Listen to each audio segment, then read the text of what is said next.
it is Tuesday, which means we are talking books, and I am therefore joined by our favorite resident bookworm, Audrey Chirenje. Good morning, Audrey. How are you? Hey, Candice. How you doing? I'm good. How's the things going? Everything is okay. Yeah? Yeah. Love it.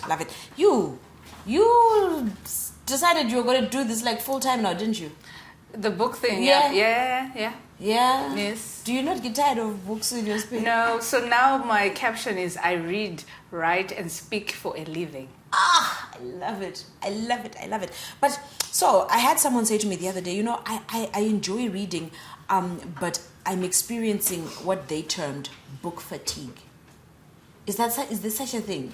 There is, and I think it also comes sometimes then you sort of reading the same kind of thing, the same kind of themes. Yeah, so the fatigue will come. Fatigue does set in, so that's why we need to be reading widely across different things. Across fiction, all genres. Fact, yes. Love it. Now, we have something very interesting here that we want to talk about today. This is by Aldreen Takudzwa Munyoro. Munyoro, sorry.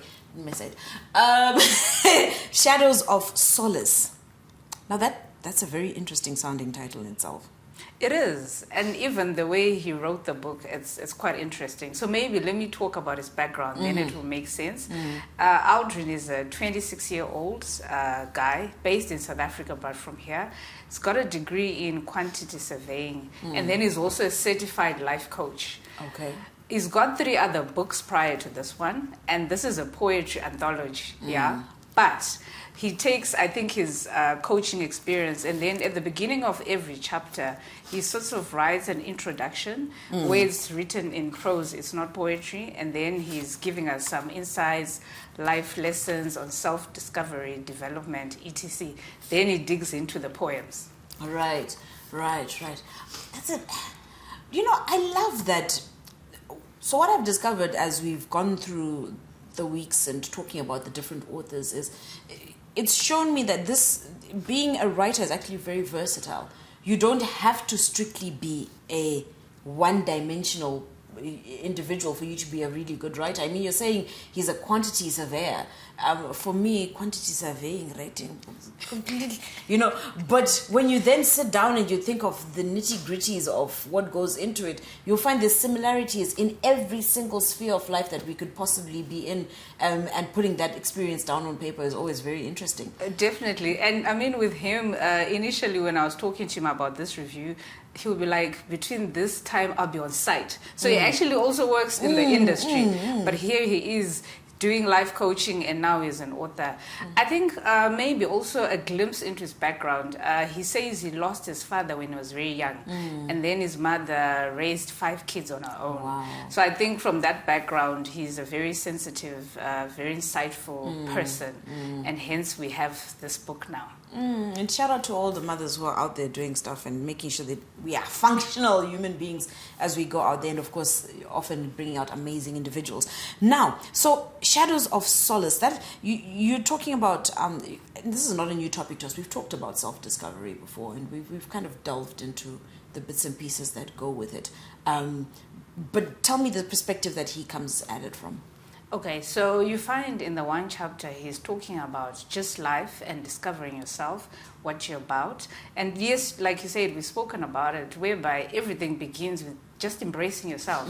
If you know you like, happy, and you don't like sad, that's who you are. You don't have to change for other people. Then in the one chapter is talking about love, love within a family sphere, love of others, that kind of love, that agape love.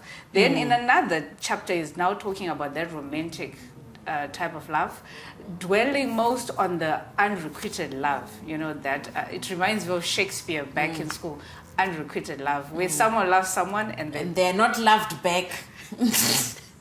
Yeah, so that one is always, so it leads people into a whole lot of, some depression, some self-inspection, into all these fancy words, but it's there and it's real. Yes.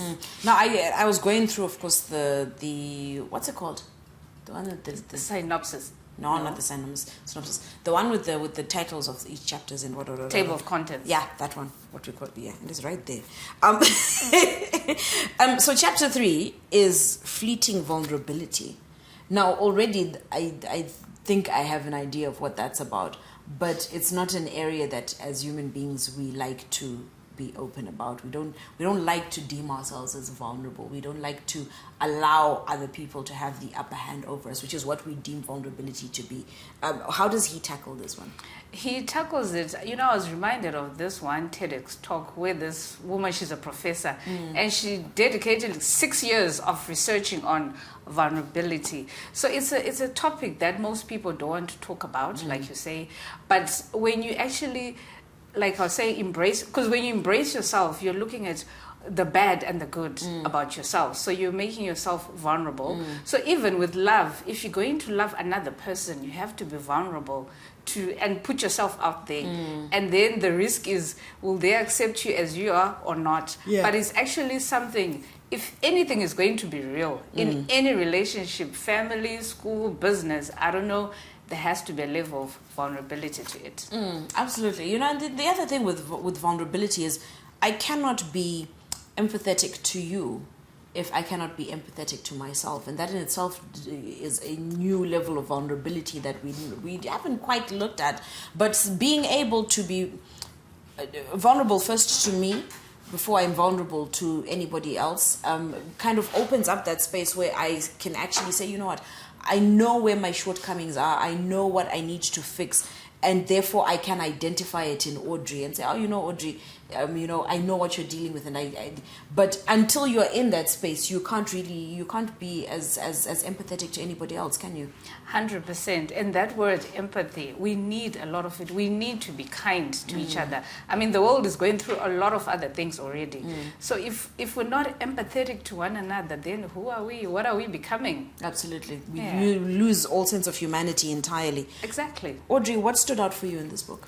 I think for me, the style, the writing style, like you were saying, that every time we've done books, it's almost a year of doing this, you just discover different styles. It's been over a year, by the way. Oh, yeah, over a year. And I think even from what you were saying, that it doesn't matter whether you're a quantity surveyor, doctor, anyone can actually write.